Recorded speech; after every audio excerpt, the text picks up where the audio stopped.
Hello, everybody. Whoa, my stomach's in the way. Welcome to another edition of Cooking with Wookiee, where we will show off Wookiee's stomach while we make some rice cakes. Now, I have used some of the rice that I made for Mr. Moo, because Hims is on a diet. This is old. This is a little older rice, like 2 days old. And we got to use it up, make fresh. Okay. So what I've done so far is I've put about sriracha right here. Put about half. Yep, wifey's here. You can see Mr. Moo off past my drink can. I'm gonna be going in and out. Okay. You might want to explain what that noise is in the background. And that noise in the background is the washing machine going off with dog ear in it. Why do you have a small washing machine in your shower? Because the small wash machine works a lot better than the other one. So anyway, I've used probably about 3, maybe 4 tablespoons of sriracha. Not sure if that's enough or not yet. And then I have used the General Soy sauce. Let's see. And it's not gluten-free. It is low gluten, but it's not gluten-free because this thing uses soy sauce. And if anybody knows anything about soy sauce, for whatever reason, they put wheat in soy sauce. Not sure why, but so we're going to, I'm just stirring up the spices, breaking up the clumps of rice because I make the rice in big, ginormous batches, and then when it cools off, and yes, I did wash my hands. So when it cools off, it lumps up. You know, like dirt gluts. Okay.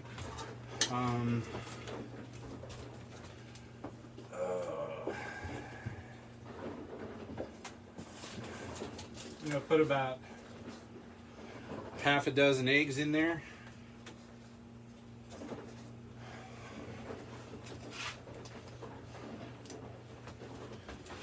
Let's see here.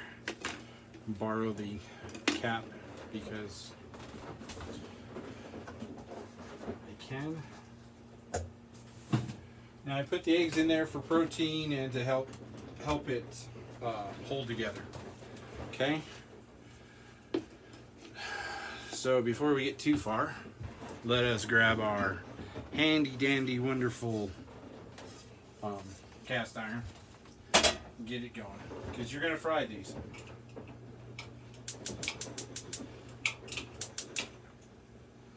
So you can fry them on medium to medium high heat. I always use extra virgin olive oil for just about everything. Put a good layer in the bottom of it if you want. Okay. Now for the eggs.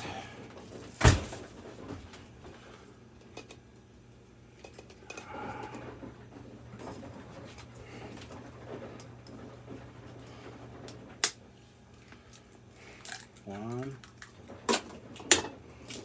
2. Whoa, 3, 4. Always watch your shells.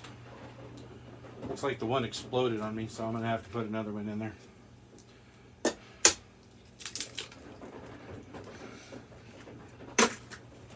Eggs are fun because you just never know what you get.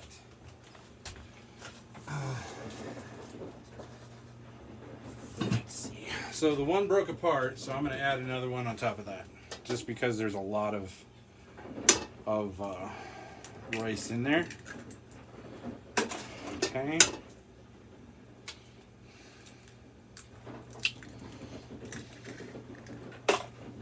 There we go. 1, 2, 3, 4, 5, 6. So there's a grand total of 7 eggs, even though there's 8 yolks. Because when I exploded the one, I really exploded the one. Grab my spongy. Do a little quick wipe up.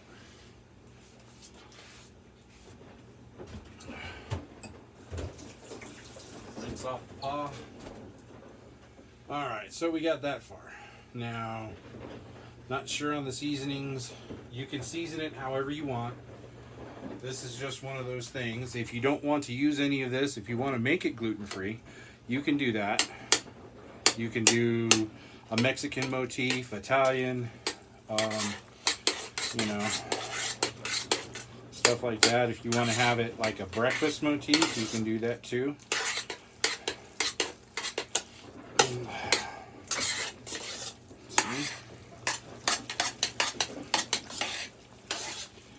My wife and I tend to like it a little spicy and a little flavorful, so.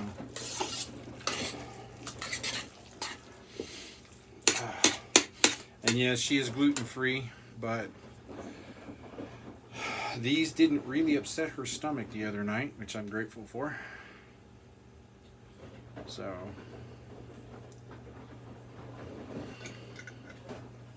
I'm going to put a little bit more in there. See, just like that, flavor it up. Now the last step here, after we mix all of this up, I'm going to grab some gluten-free flour. Now this is the important part. Yes, I know this has gluten in there, but I'm using the gluten-free flour to cut it down as far as I can on her stomach's reaction to it.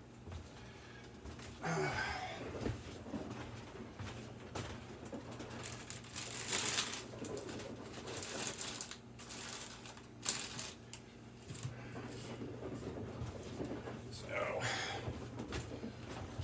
gluten-free flour. You just want to add enough. You want to add enough so that it will cake up. So maybe half a cup, half to 3/4 of a cup. Now it's going to turn into, if anyone has ever made potato cakes, that's basically what we're doing, only we're using rice instead of potatoes.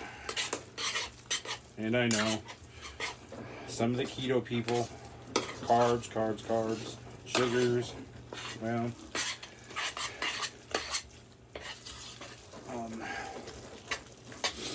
at the moment, they have, at the moment, this is pretty much all I've got to work with because we haven't been to the store. See? That's pretty much what you want. Maybe a little thicker, maybe a little thinner.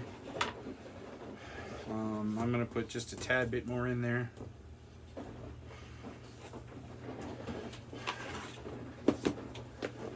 Okay, I can smell the oil heating up. So this is how we do it on our MTV.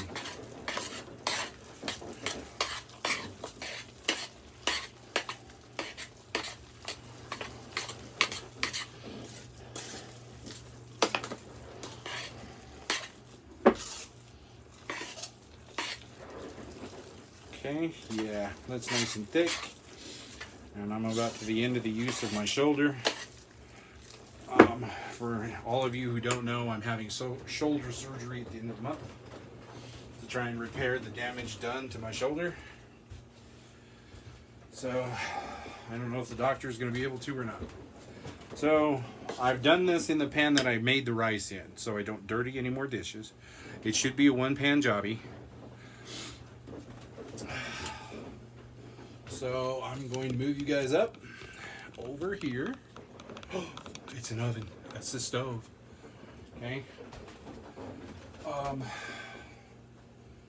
Let's see. And then all you do is you scoop it out. About one level teaspoonful like that. And you put it in your oil and just kind of flatten it out a little bit like that. Okay.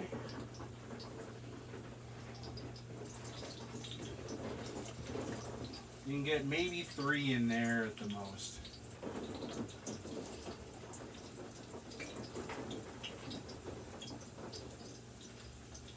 Okay. And then you fry them up until they're golden brown and flip them over. So we're gonna sit there somewhere underneath all of these dishes that I have is a spatula. I use this on just about everything because I don't want it scratching anything. The minute you start scratching your pans, you're gonna have sticky. Your food's gonna stick.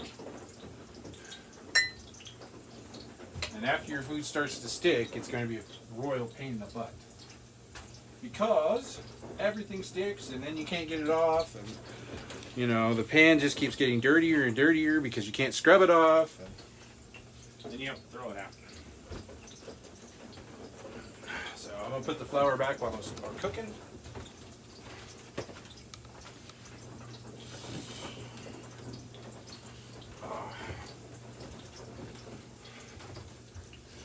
Alright, sorry for the shirtless, but this is how I cook at home. I'm not in a professional restaurant, so I can afford to be a little lax as far as being shirtless goes, and once in a while I do pay for it. Splashy grease. I've had grease splash on my chest and stomach, and it doesn't feel very good, but I'm a little swollen today because somebody went and ate a whole entire bag of Doritos.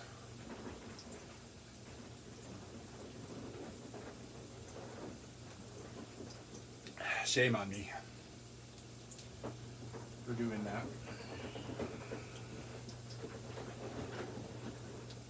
And this is going to take a little time. I'm going to grab a plate so I can put them on there. But it's going to take a little time to cook them up, because you don't want your fire so hot that you have raw in the middle and burnt on the outside either. So, and then the pan and oil is not quite at the proper temperature yet, but that's okay.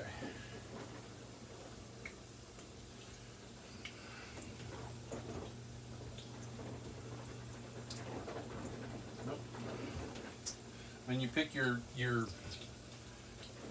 cakes up like this, they should be stiff. All right.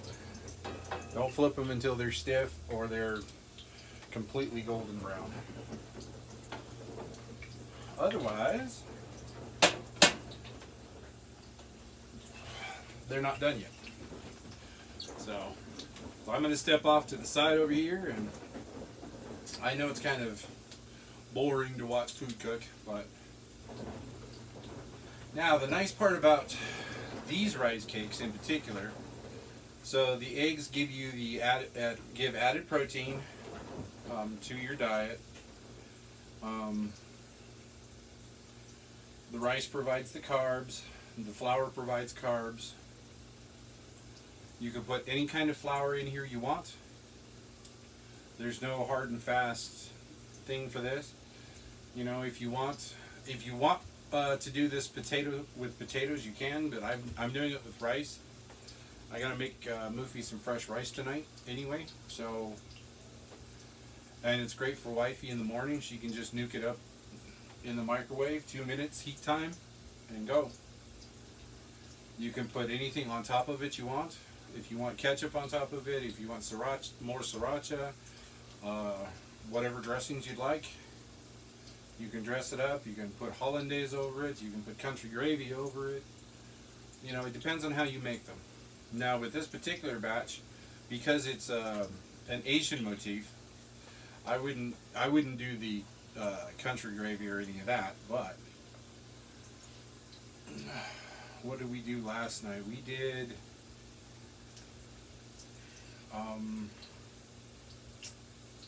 I think she did like a honey mustard, and I did Thousand Island for dressings for it. No, she didn't. She did the Sweet Baby Ray's buffalo sauce. So this is one of wifey's favorite sauces, and she put that on it last night. So as you can see, you can do a lot of different things. She had that with some more soy sauce. So if you're doing a stir fry, you can do these on the side for extra, for a filler, you know.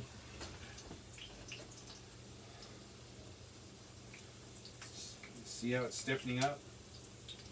It's starting to turn golden brown. That's what you want. Let's see, how's this one going? Yeah. See, that one didn't bend.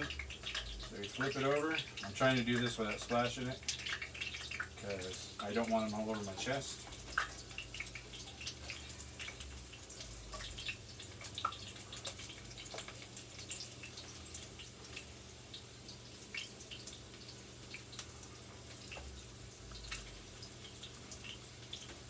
Okay. See how they're nice and golden brown? That's the color you want for it.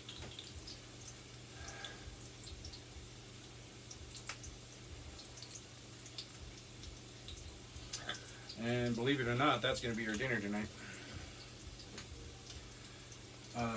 I made that with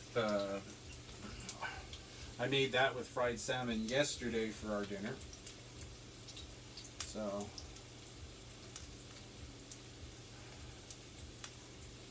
the amount of gluten allergy also will let you do certain things and not let you do certain things.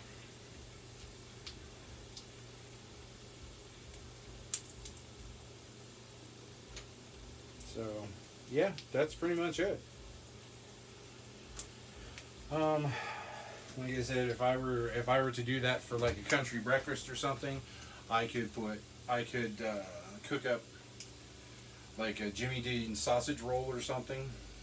You know, make sure it's all nice and minced and put in there, and then put your country gravy or pepper gravy over top of it. You could do that. That actually really sounds good. Stuff like that.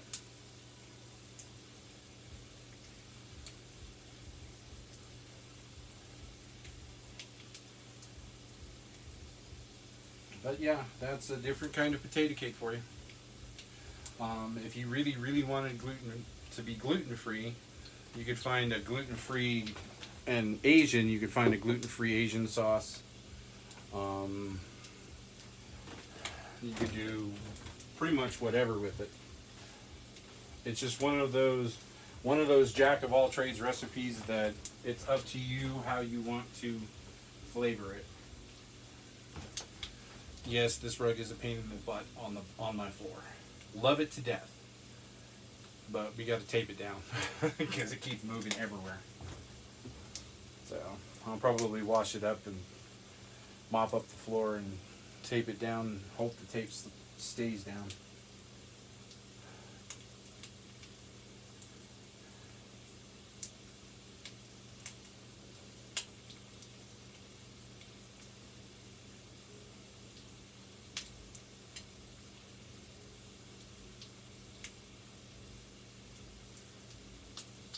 And for anything fried, I love my cast iron. Let me tell you what. I've fried things on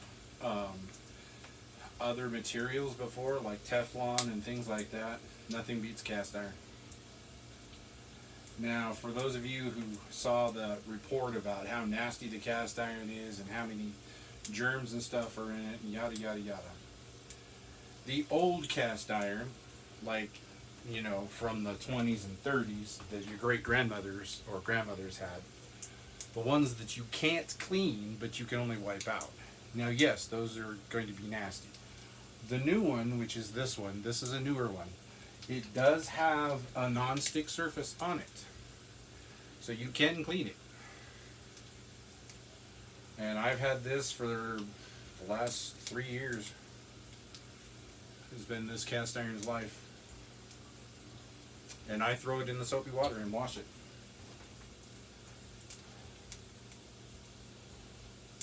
And it's been a really good pan for me. I do fried chicken in it. I do potato cakes. I do fish. I do pancakes. I haven't put any eggs in it because I have a special pan for those. But all right. Youch. Those look good. Next. See?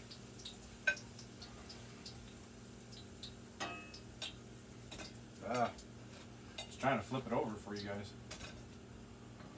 There's completely different style there.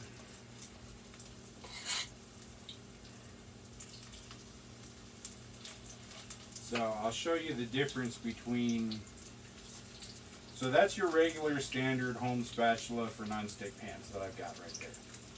And it's kind of, to me it's kind of wonky, but what you gonna do about it, right? And compare that, this was my old grill spatula, this here.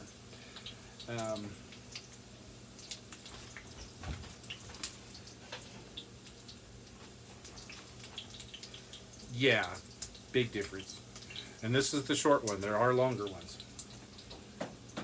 But this replaced the one that I had had for like 10 years. And I still use that one. Mainly for the barbecuer. I use it on the barbecue grill a lot. But yeah, and as you can see, here, let me grab this and pull it over so you can get a nice, good look at this. Look at that. Huh. Nice, beautiful, golden, a little darker brown. And they're ready to go. Just that simple. Alright. If you like it, give me a thumbs up. And we'll see you next time on Cooking with the Wookiee.